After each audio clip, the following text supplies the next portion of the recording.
जय श्री कृष्णा दोस्तों। 16 अगस्त 2025 कृष्ण जन्माष्टमी के दिन चुपचाप गाय को खिला दें। एक छोटी सी चीज 1 महीने के अंदर करोड़पति बन जाओगे। कृष्ण जन्माष्टमी के दिन गाय को एक चीज खिला देते हो तो आपकी जन्मों जन्मांतर की भगवान श्री कृष्णा की कृपा से हमेशा के लिए समाप्त हो जाएंगी।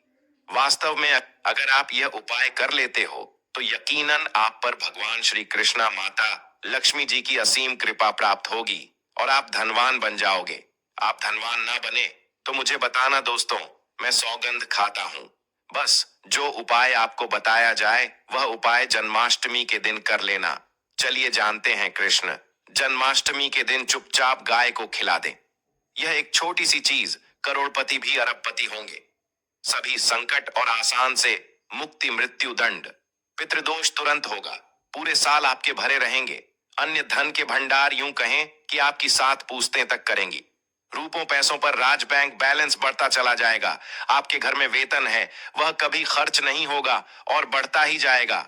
सभी दुख दर्द संकट कष्ट दूर हो जाएंगे दूर, और सभी सुख आपके कदमों में आ जाएंगे। सभी सुख आपके कदम चूमेगी यदि आप यह एक छोटी और खास चीज जन्माष्टमी के दिन चुपचाप गाय को खिला देते हैं तो तत्काल गरीबी आपके जीवन से खत्म हो जाएगी।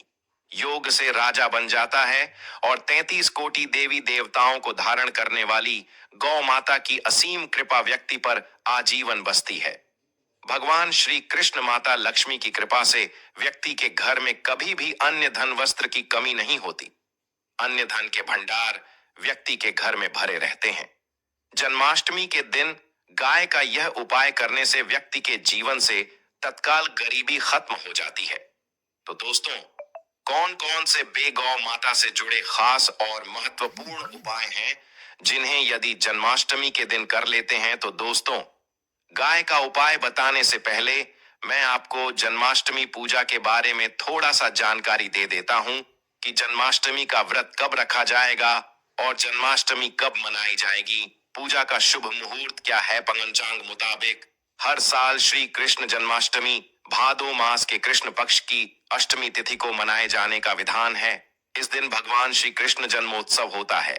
आपको बता दें कि भगवान श्री कृष्ण के जन्म के समय अष्टमी तिथि, रोहिणी नक्षत्र, लग्न वृषभ राशि और बुधवार का दिन था। वहीं भगवान का जन्म मध्य रात्रि को हुआ था। इस दिन श्री कृष्ण के बाल स्वरूप लड्डू गोपाल के रूप में उनकी मूर्ति का पूजन करना शुभ होता है। इस साल जन्माष्टमी का पर्व 16 अगस्त को मनाया जाएगा। साथ ही इस दिन सर्वार्थ सिद्ध और अमृत सिद्ध योग बन रहा है, जिससे इस दिन का महत्व और भी बढ़ गया है। आइए जानते हैं तिथि और शुभ मुहूर्त। कृष्ण जन्माष्टमी तिथि 2025 पंचांग के मुताबिक 15 अगस्त को देर रात 11:48 पर भाद्रपद माह के कृष्ण पक्ष की अष्टमी तिथि आरंभ होगी। वहीं 16 अगस्त को रात 9:35 पर अष्टमी तिथि का अंत होगा। भगवान कृष्ण का जन्म मध्य रात्रि में हुआ है। इसके लिए भगवान कृष्ण का जन्मोत्सव मध्य रात्रि में मनाया जाता है। शास्त्रों के अनुसार श्री कृष्ण जन्माष्टमी पर भगवान कृष्ण मथुरा नगरी में राजकुमारी देवकी और उनके पति वासुदेव के 8वें पुत्र के रूप में अवतरित हुए थे। मान्यता है कि जो व्यक्ति कृष्ण जन्माष्टमी का व्रत रख कर पूजा अर्चना करते हैं उनकी सभी मनोकामनाएं पूर्ण होती हैं। साथ ही कृष्ण जन्माष्टमी पर भगवान कृष्ण की आराधना करने से सुख समृद्धि की प्राप्ति होती है। साथ ही जन्माष्टमी का व्रत रखने से व्यक्ति को अक्षय पुण्य की प्राप्ति होती है। वहीं इस दिन लोग भजन कीर्तन करते हैं और जन्मोत्सव मनाते हैं।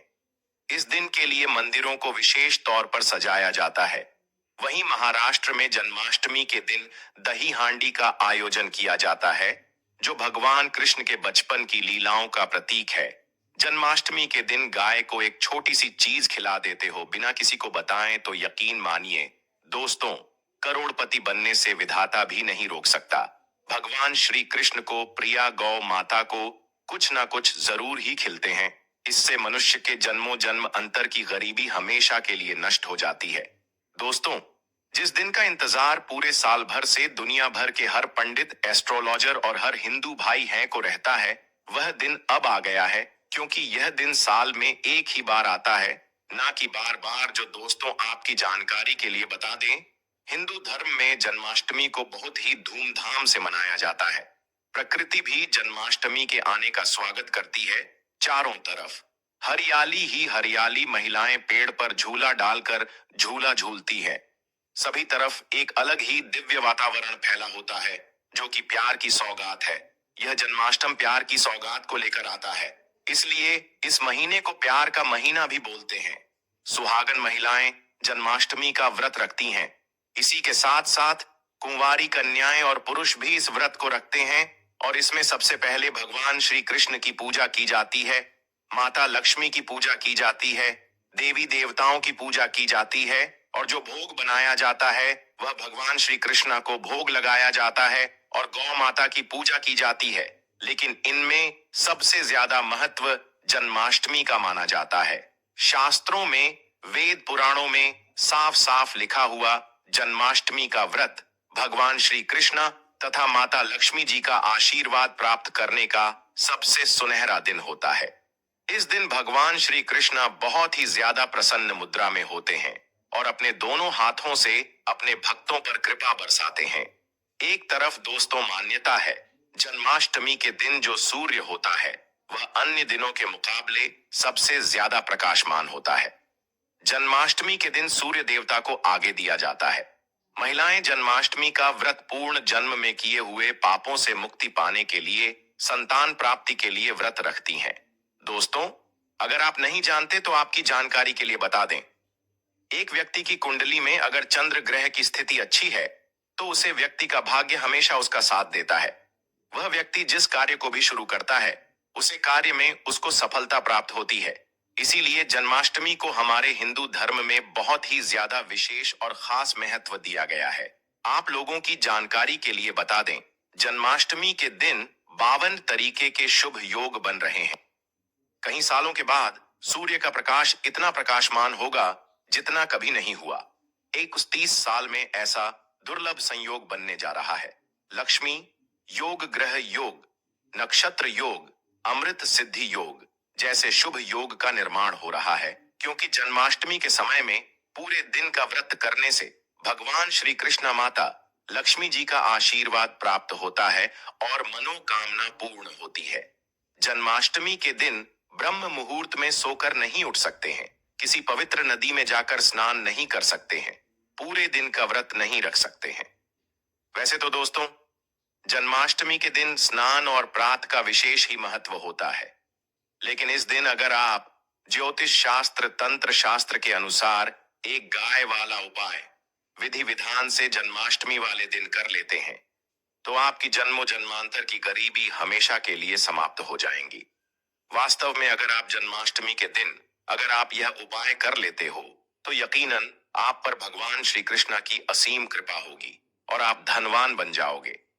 इस दिन सभी भगवान श्री कृष्ण की पूजा करने के साथ साथ गौ माता की पूजा अवश्य ही करते हैं, और गौ माता को कुछ ना कुछ जरूर ही खिलते हैं, क्योंकि भगवान श्री कृष्ण को गाय अत्यधिक प्रिय है। अब आप सोच रहे होंगे कि गाय को ऐसा क्या खिलाने से और ऐसा क्या उपाय करने से आपको भगवान श्री कृष्ण माता लक्ष्मी का आशीर्वाद मिल सकता है। तो दोस्तों, आपने देखा होगा, जब भी आपके घर पर दिवाली की पूजा होती है या धनतेरस की पूजा होती है या फिर जन्माष्टमी की पूजा होती है तो आपके घर वाले गौ माता की पूजा जरूर करते हैं, और गौ माता को जो भोग होता है उसमें से कुछ ना कुछ खिलाते हैं, ज्यादा नहीं तो 2 पूरी अवश्य ही खिलाते हैं। तो दोस्तों, आपको इस बार वाले दिन ही करना है और सूर्य देव को आगे देना है और उनकी विधि विधान से पूजा करना है। इस बार जन्माष्टमी है वह बहुत ही शुभ युगों के निर्माण द्वारा बन रहा है, तो इस वीडियो में आपको गौ माता से जुड़े उपाय के बारे में बताने वाले हैं, जिन्हें करने से आपके जीवन के जो भी दुख, दर्द, संकट है या कामयाबी होने में कोई बाधाएं आ रही है, सभी से छुटकारा मिलने वाला है। यूं कहें कि आपके जीवन में अपार धन सुख, कभी भी धन से संबंधित परेशानी नहीं रहेगी। यदि आपकी जिंदगी प्रबल हो जाएगी, धन प्राप्ति के योग्य बन जाएंगे और जीवन में सदैव अन्य धन के भंडार आपके घर में भर रहेंगे। अन्य धन वस्त्र कभी कमी नहीं होगी।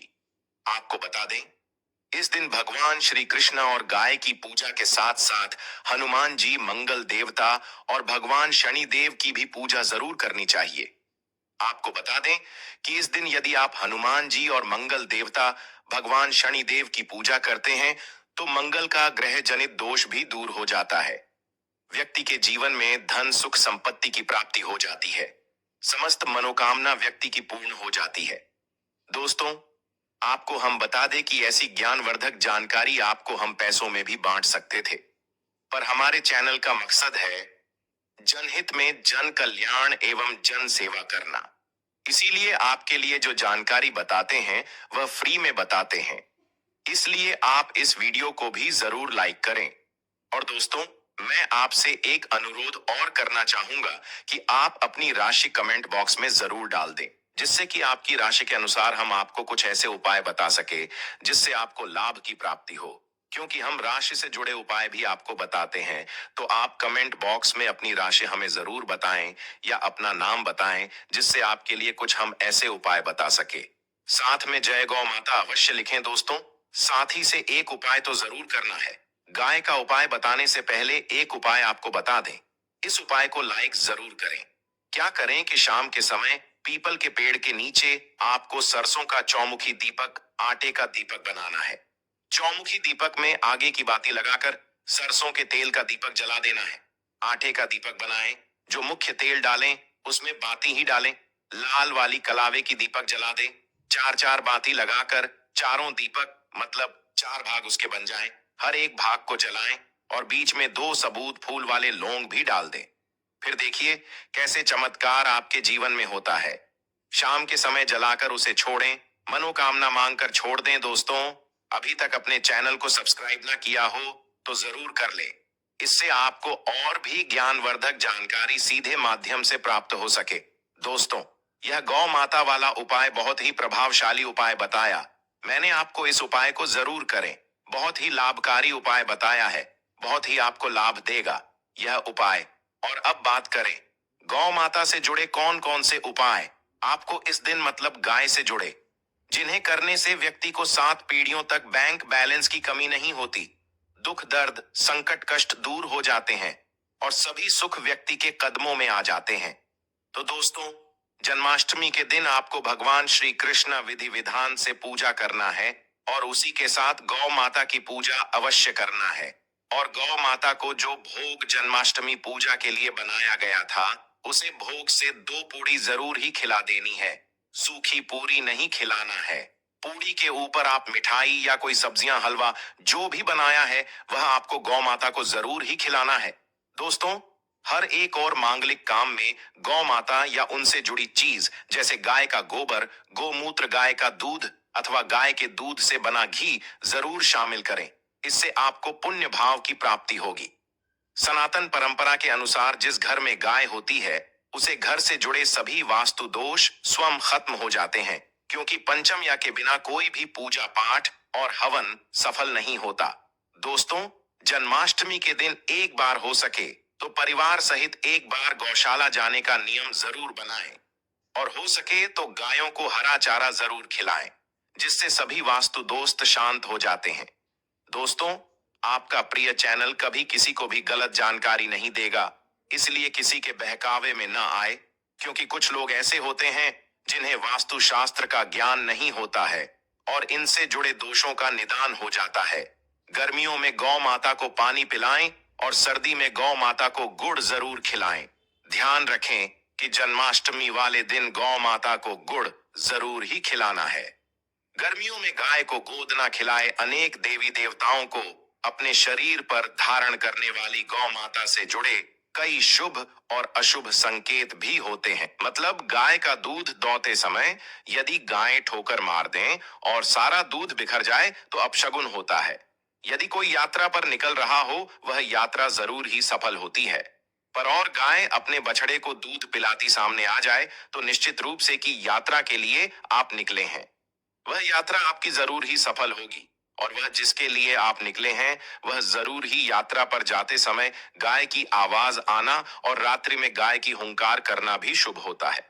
दोस्तों, साथ ही साथ गाय के साथ आप भूल कर भी यह काम ना करें, अन्यथा मिलता है जी हाँ दोस्तों, गाय को राष्ट्रीय पशु बनाए जाने और इन्हें मौलिक अधिकार दिए जाने की बात हो रही है, तो सवाल उठता है, गाय संस्कृति का अहम हिस्सा है, तभी गाय के साथ लोग खराब व्यवहार कैसे कर लेते हैं, और जैसे ही दूध देना बंद कर देती है तो लोग इन्हें उनकी किस्मत पर छोड़ देते हैं, सड़कों पर और गलियों में भटकने के लिए। ऐसे में गोवंश जीवन को कोई डंडे मारता है तो कोई उन पर पानी डाल देता है, कई बार लग जाती है तो कभी बीमार होकर बेचारी गाय दम तोड़ देती है।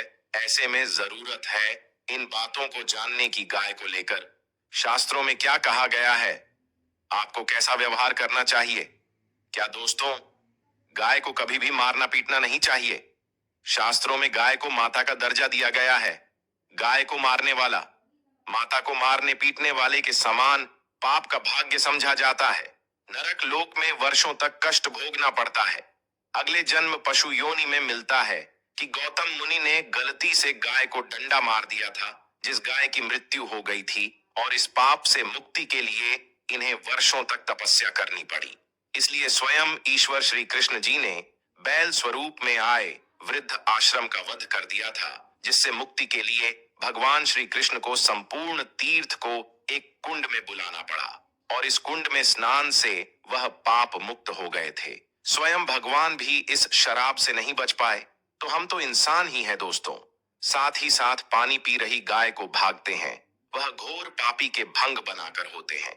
ऐसे लोग घर आपसे मुक्त होकर स्वर्ग पाए जाते हैं और बड़े ही धनवान कल में जन्म लेकर सुख भोगते हैं, और साथ ही साथ आराम कर रही गाय को कष्ट देकर कभी भी उठाना नहीं चाहिए। वह जन्म में किए गए जाने अनजाने में पापों से मुक्ति हो जाती है और गोलोक में स्थान पाते हैं। गाय को डंडा मारकर उठना, पानी डालकर उठाने से मनुष्य पाप का भागी बनता है और अगले जन्म में उसे दर दर भटकना पड़ता है। और साथ ही साथ शास्त्रों में बताया गया है, जो लोग गाय की सेवा करते हैं और उनका भोजन खिलाते हैं और उनकी परवरिश अच्छी तरह से कहते हैं, तो वह लोगों के जीवन की सभी इच्छाएं पूर्ति होती हैं। गाय के बछड़े से बचा हुआ दूध ही मनुष्य को लेना चाहिए, परंतु कुछ लोग एक बार गाय को धो लेने बाद फिर से बछड़े के लिए बचा हुआ दूध भी धो लेते हैं। ऐसा करना घोर पाप कहा जाता है। ऐसे दूध को धोने वाला और ग्रहण भी बन जाते हैं। दोस्तों, साथ ही साथ शास्त्रों में कहा गया है कि गोवंश मतलब गाय और बैल के पीठ पर नहीं बैठना चाहिए। उनका पीठ पर बैठने से महापाप लगता है। ऐसे लोगों को नरक की यात्रा भोगनी पड़ती है। एकमात्र देव के अंश के उत्पन्न नदी ही गौवंश है, जिस पर स्वयं महादेव और महादेव सवारी करते हैं, क्योंकि नंदी ने स्वयं अपनी इच्छा से महादेव की सवारी बनना स्वीकार किया था। और साथ ही साथ शास्त्रों में गाय के दान को बहुत ही महत्व दिया गया है, परंतु ऐसी गाय का दान कभी नहीं करना चाहिए जो बूढ़ी और बीमार हो।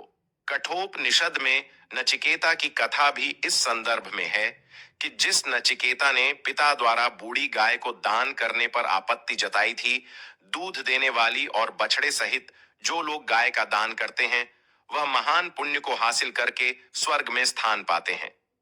दोस्तों, साथ ही साथ सूर्य चंद्र मंगल या शुक्र की युक्ति राहु से हो तो पितृदोष होता है। यह भी मानता है कि सूर्य का संबंध पिता से एवं मंगल का संबंध रक्त से होने के सूर्य यदि शनि राहु या केतु या दृष्टि हो तथा मंगल की युति राहु या केतु से हो तो पितृदोष होता है। इस दोस्त से जीवन संघर्ष में बन जाता है। यदि पितृदोष हो तो गाय को प्रतिदिन या जन्माष्टमी के दिन रोटी गुड़ चारा आदि खिलाने से पितृदोष दोस्तों, हर एक और मांगलिक काम में गौ माता या उनसे जुड़ी चीज जैसे गाय का गोबर, गोमूत्र, गाय का दूध अथवा गाय के दूध से बना घी जरूर शामिल करें। इससे आपको पुण्य भाव की प्राप्ति होगी। सनातन परंपरा के अनुसार जिस घर में गाय होती है उसे घर से जुड़े सभी वास्तु दोष स्वयं खत्म हो जाते हैं।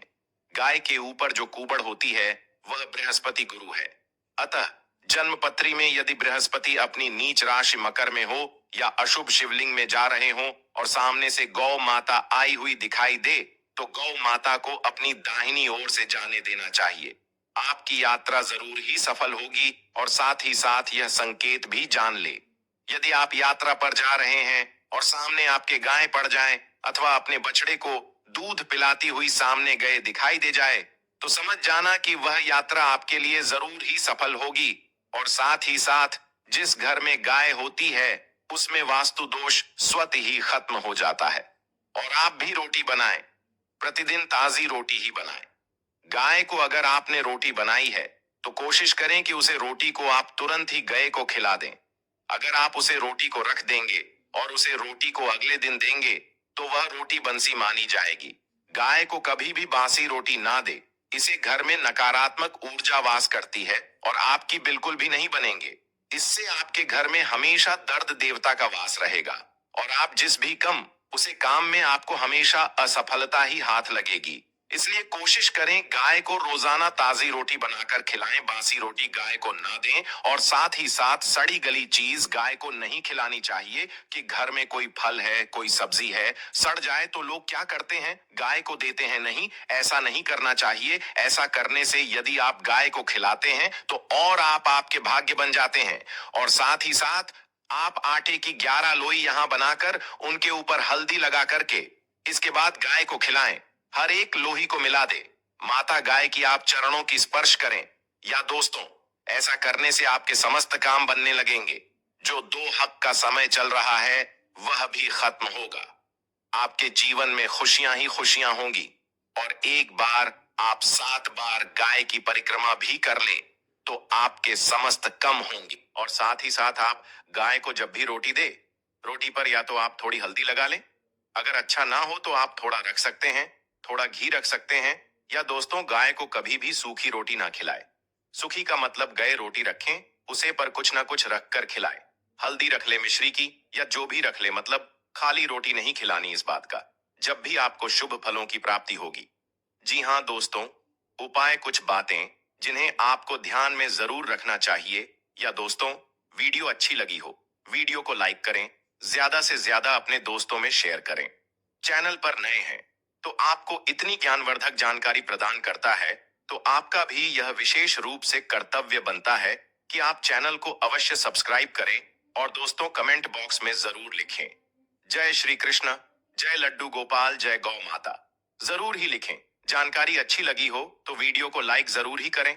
और चैनल पर नए हैं तो चैनल को सब्सक्राइब कर लें ताकि किसी भी प्रकार की और भी ज्ञानवर्धक वीडियो आपको सीधे नोटिफिकेशन के माध्यम से प्राप्त हो सके। वीडियो के अंत तक बने रहने के लिए आप सभी का धन्यवाद। मिलते हैं नेक्स्ट वीडियो में, तब तक के लिए नमस्कार।